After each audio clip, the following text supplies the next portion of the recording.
Las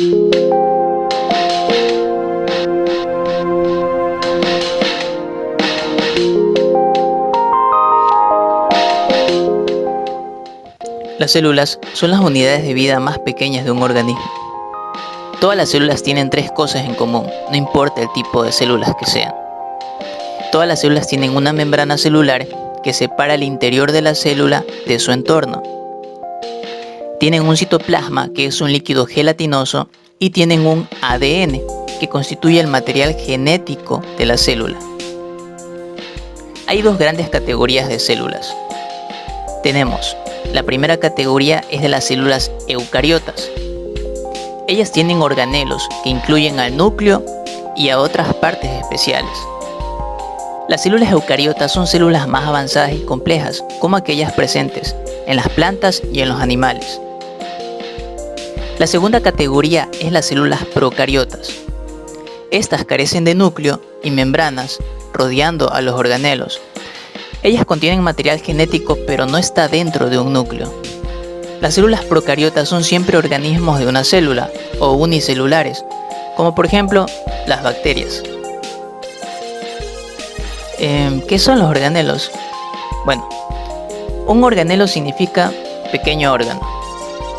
Los organelos son partes especializadas de la célula que tienen trabajos únicos a realizar. Empecemos con el núcleo. El núcleo es el centro de control de la célula. El núcleo contiene ADN o material genético que le dicta a la célula lo que tiene que hacer y cómo lo va a hacer. La cromatina es la forma enrollada y extendida del ADN localizada en el interior de la membrana nuclear. Cuando una célula está lista para dividirse, el ADN se condensa en estructuras conocidas como cromosomas. El núcleo también contiene un nucleolo, que constituye la estructura donde los ribosomas están hechos. Después de que los ribosomas dejan el nucleolo, tendrán el importante trabajo de sintetizar o producir proteínas. Fuera del núcleo, los ribosomas y el resto de los organelos flotan alrededor del citoplasma, que es la sustancia gelatinosa. Los ribosomas pueden andar libremente en el citoplasma, o bien adherirse a un retículo endoplásmico, algunas veces se lo abrevia como RE. Existen dos tipos de retículo endoplásmico. Tenemos el retículo endoplásmico rugoso, que tiene los ribosomas, y el liso, que no tiene ribosomas pegadas a él. El retículo endoplásmico es una vía de paso delimitado por membrana que permite el transporte de materiales, tal como las proteínas sintetizadas por los ribosomas. Las proteínas y otros materiales emergen del retículo endoplásmico en pequeñas vesículas, donde el aparato de Golgi, a veces llamado también cuerpo de Golgi, los recibe. A través de su paso por el cuerpo de Golgi, las proteínas son modificadas en formas de célula que las pueden usar. El cuerpo de Golgi hace esto plegando a las proteínas en formas utilizables o adquiriendo otros materiales sobre ella, como por ejemplo los lípidos o los carbohidratos. Las vacuolas son estructuras con forma de bolsa que almacenan diferentes materiales. Por ejemplo, aquí tenemos una célula vegetal. La vacuola central es la que almacena el agua. Volviendo a las células de los animales y los humanos, podrán ver un organelo llamado lisosoma. Bueno, los lisosomas son el recolector de basura que recoge aquellas partes de la célula que han sido dañadas o deterioradas. Estos están llenos de enzima que rompen los restos celulares. Aquí tenemos una mitocondria. La mitocondria es un organelo que constituye prácticamente la planta de energía de la célula. Durante un proceso llamado respiración celular, esta mitocondria produce moléculas de ATP que aportan la energía para todas las actividades celulares. El ATP es el adenosintrifosfato. Las células que necesitan más energía tienen mayor cantidad de mitocondrias, como por ejemplo los músculos.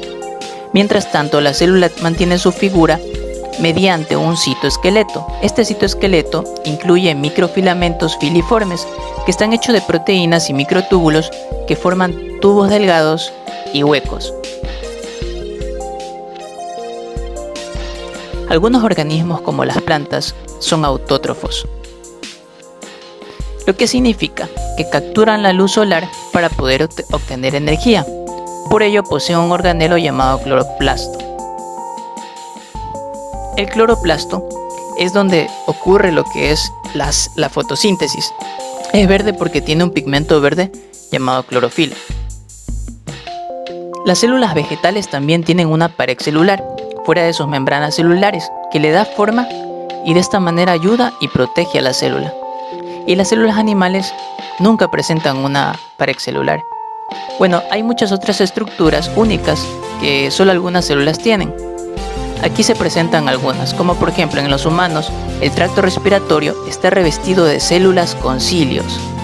Los cilios son proyecciones de pelos microscópicos que pueden moverse en forma de ondas.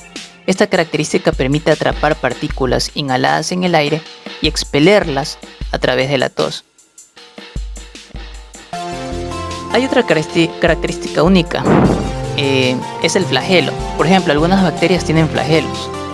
Un flagelo es similar a una pequeña cola que puede ayudar a la célula a moverse o a impulsarse.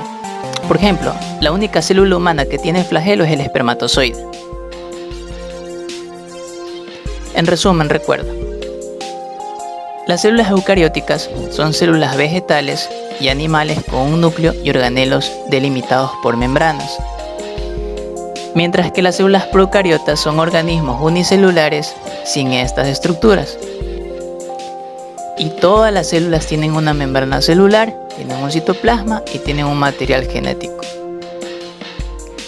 Aunque solo células vegetales poseen cloroplastos, tanto las vegetales como las animales tienen las mitocondrias.